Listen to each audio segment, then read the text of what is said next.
America में corona virus से मरने वालों की संख्या है वो अब 1 लाख के नजदीक तक पहुंच रही है। 16,40,000 से ज्यादा कंफर्म्ड केसेस हैं।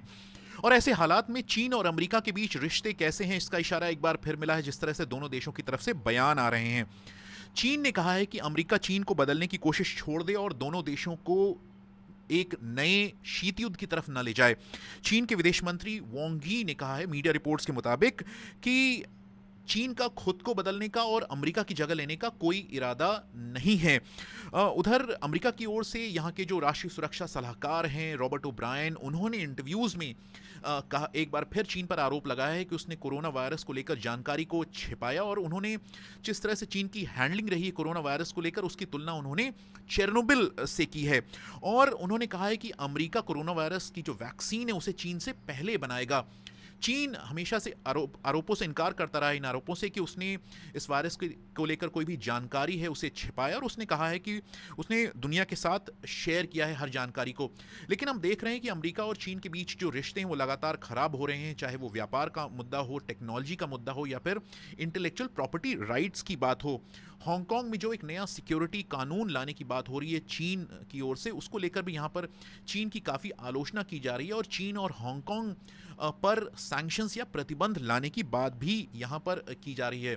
और हांगकांग को लेकर चीन की तरफ से जो कदम उठाने की बात हो रही है उसको लेकर यहाँ पर एक सोच है कि चीन को ऐसा लगता है कि इस वक्त दुनिया का ध्यान है कोरोना वायरस की तरफ से बटा हुआ है, के कारण बटा हुआ है, और चीन कोरोना वायरस के खिलाफ लड़ाई है उसमें मजबूत बनकर उभरा है। अमेरिका में ये भी आरोप लगे हैं कि चीन के हैकर्स हैं वो कथित तौर पर वायरस से जुड़ी जो तकनीक है या फिर जो रिसर्च है उसको चुराने की कोशिश कर रहे हैं और मामले की जांच चल रही है। चीन इन आरोपों से इनकार कर रहा है।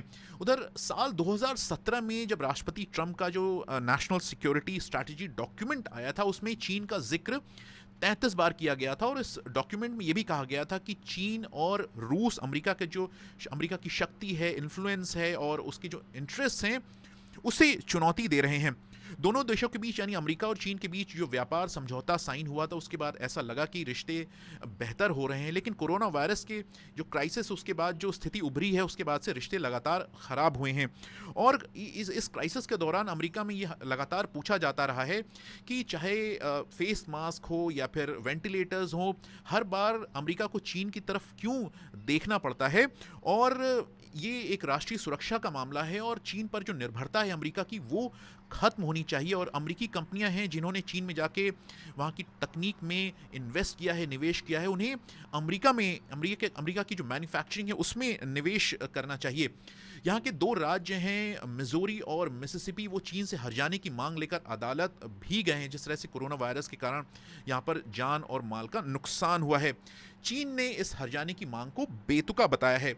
उधर अमेरिकी जो सेनेट है उसने एक बिल को पास किया है जिसकी वजह से चीन की कुछ कंपनियों के लिए अमेरिका की जो स्टॉक एक्सचेंज है वहाँ पर लिस्टिंग है वो खतरे में पड़ सकती है। इस बिल के मुताबिक पब्लिकली ट्रेडेड कंपनीज हैं उन्हें बताना होगा कि क्या उन पर किसी विदेशी सरकार का कंट्रोल तो नहीं है। इस बिल को अभी हाउस ऑफ रिप्रेजेंटेटिव में पास किया जाना है। एक और बिल को पास किया गया है अमेरिकी सेनेट में जिसके मुताबिक जो वीगर मुसलमान हैं उनके मानवाधिकार हनन के लिए जो जिम्मेदार लोग हैं उनके खिलाफ कार्रवाई की बात की गई है। यहाँ पर कुछ वक्त पहले एक सर्वे आया था जिसमें कहा गया था कि अमेरिका के करीब 2/3 लोग हैं उनकी जो चीन को लेकर जो सोच है वो अनफेवरेबल है।